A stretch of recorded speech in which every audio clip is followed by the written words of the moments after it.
Hi, my name's Matt. You know, just quickly rolling off the back of Nick's story, Andy was notorious for getting clothes that were the same as everybody else, after everybody else. I think he had about a pair of jeans that 3 or 4 people had before him, and he claimed ignorance. The key thing, though, that I found with him is he showed up one time to my flat wearing my hoodie, which I was actually wearing my hoodie at the same time.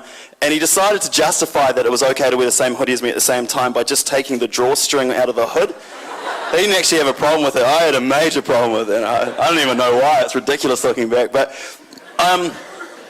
it's funny, I've known the Atkinson family probably for about half my life when I moved up from Wellington to Taka AOG when I was roughly about 12. And Dave and Andy were about 8 or 9 at that point, and all that zest for life that they possessed that would later be channeled through snowboarding, surfing, kite surfing, everything, kind of because they couldn't drive yet and because they weren't allowed to surf or anything, they had to find other ways to channel it. And I just remember them being the most notorious troublemakers at church. Like, they would just be not even after church. It was pretty much as soon as Sunday school broke, they would just be tearing around the whole church. Like, nothing was taboo. Like, they were just everywhere, in and out of offices, upstairs, trying to get up into the roof. They were crazy. And like, the thing is that whenever like a paper plane flew over your head from up above in the balcony, you could pretty much, bet money on it and be successful that it was one of the Aky twins.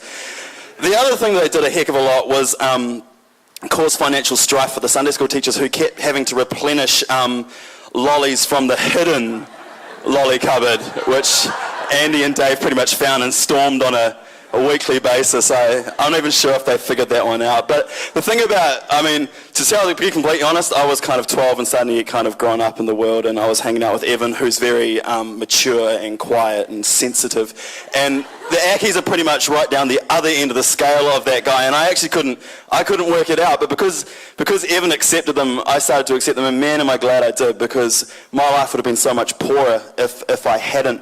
And the thing is, as Andy grew up and got into his early teens, he definitely started getting into those places where he wanted to be where other people were, doing the stuff that other people were doing. Not so much because it was the stuff that other people were doing, but purely because he wanted to be with people. And I remember he brought the ugliest surfboard down to this beach mission I'd ever seen in my life. It was the whitest pig I'd ever seen in my life. It was bright orange, it was dirty, it had to be older than him by about 10 years, and he purely just brought it down so he could keep up with Simon O'Hanlon. But the funny thing was that that beach mission switched me on to seeing another side of Andy, and that's when he really came alive, was in the evenings when we'd seek God's face and then get out on the street and just try and share Jesus' love with people. And it was a real amazing time for me, because I actually had to reevaluate who I thought Andy was by looking at this new man and actually going, man, this guy actually has something going on. And I'm just so pleased that throughout life, that grew and grew and grew and grew and grew, and I'm a richer person for knowing him. And just quickly to go out on a funny story, and I'm really glad that John broke the Nike taboo. There was this one time a few years ago, Dave had moved down to Christchurch, and actually Dave Sanford and Andy came along to this boys group I was running called Homeboys. And this Homeboys are pretty notorious for trying to get naked as publicly as often as possible, usually around waterways. And we got down to this this Stanley Bay wharf. I don't know if you guys know Stanley Bay Wharf down in Devonport, and in the middle of Stanley Bay Wharf there's a big hut, which is really convenient, so if you're jumping off one side, the other side can't see you, sort of thing. And it was really good for us because a very flash Takapuna grammar band, the Czechs, were being photographed for like Real Groove or something impressive, and looking all staunch in their op shop, ill-fitting suits and shaggy hair and stuff. Anyway, so we say, hey, is it cool if we go jump over the other side? And they say yes. So after about half an hour of jumping, we kind of get a little bit bored with just jumping off, and Andy pretty much breaks it for everyone. He takes off his pants, covers himself, and walks out to the Czechs, feigning complete ignorance and saying, hey guys, I'm real sorry, have you seen my pants? I think they might have floated past somewhere. Have you seen my pants?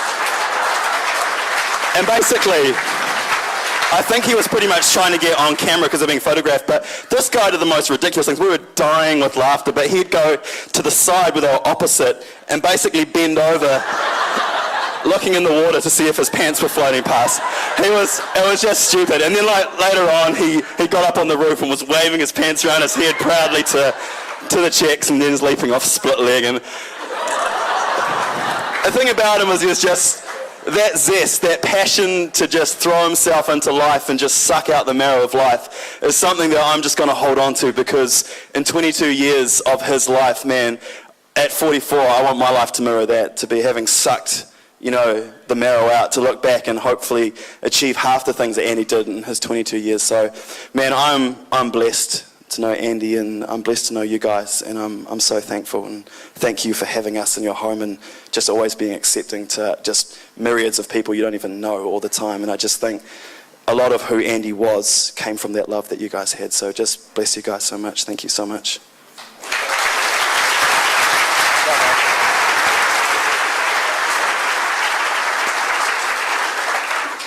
Matt forgot the memo in 2 minutes, but that's all right.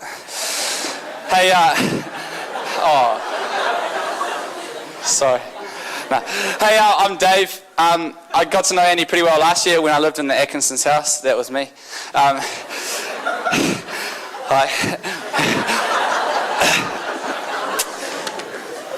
Anyway, we all know that he did everything with as much as he could put into it, right? And the thing that always cracked me up about Andy was all his crazy phases that he went through. And you guys, I'm just going to read them out because I've only got 2 minutes. And but if you could, the first phase that Andy went through that I was around for was his DJing phase, which was a bit of a giggle. Then there was the then there was the courier driving phase, which was pretty funny as well. Then the security phase, which wasn't so funny, and then there was the big Chevy truck and trailer, and that was pretty cool. Except, anyway. But what I loved about him is every idea or crazy thing that he had in mind was like the best idea in the world, and you had to get on board with it, or else you couldn't be his friend. And so, and don't pretend that it's only me, because you know it as well. And so then we all bought mini choppers for the next phase to join Andy. And, we all had pretty cool names. Like, I was Rage. I think you were Strev or something. That was pretty cool. But Andy, we couldn't make a name because he just looked like the policeman from Village People. And then he moved on to his magic tricks phase, if you guys remember that. And he fooled probably everyone in this room that he could make a card work like a boomerang, and no one could work it out, and was really frustrating. But he did get us free Chinese up the road after church one day, because they were like, "What? This guy's..." Oh. And the funniest thing was he gave them normal cards, and they spent at least half an hour while they were making our Chinese just throwing cards at the ground and couldn't work it out. It was good. It was good. And but then after the magic tricks, he got real serious on us and was like, "Guys, I'm going to university and I'm going to become a property tycoon." And we were like, "Oh, what is Andy going to do?" Unfortunately, he realised the power of remote control toys after that, and we probably remember his gliders, his 3 aeroplanes, his helicopters, and then Dave bought the motorbike. And then also lately his Hummer with the little hydros and the iPod that went in there. These are toys that you always wanted as a kid, but he was 22, and it was like, what the heck? But it was awesome. And then the next phase was like the skydiving phase, and he took 3 months to do his first skydive, and he was telling us all about it. And then, I kind of got a little bit sick of hearing the story about him, his master plan to go up the Sky Tower and be the first person to base jump off the Sky Tower. But it was a good plan. And then, but unfortunately then, like, skydiving got, removed because we started kite surfing. And then, so that was our latest little thing. And KFC, that's our crew, by the way. It's not famous yet. But anyway, so... although he's left us at the age of 22, we can just see that, he did everything that we've always wanted to do. Like, he just packed so much in. All these phases and all these things he did was just, out of control. And no matter how ridiculous it was, or, if you just went as hard as him at it, it just suddenly, somehow managed to turn into the next coolest thing to do. And so, that's why he had so many followers and so many awesome people, because he did everything hard out, and we all loved him for it and just followed him for it. So, thank you guys. Have you ever noticed, what is the symbol of Macintosh? I'd say it's an apple with a bite taken out of it. I'd say that. Remind you of anything? Adam and Eve.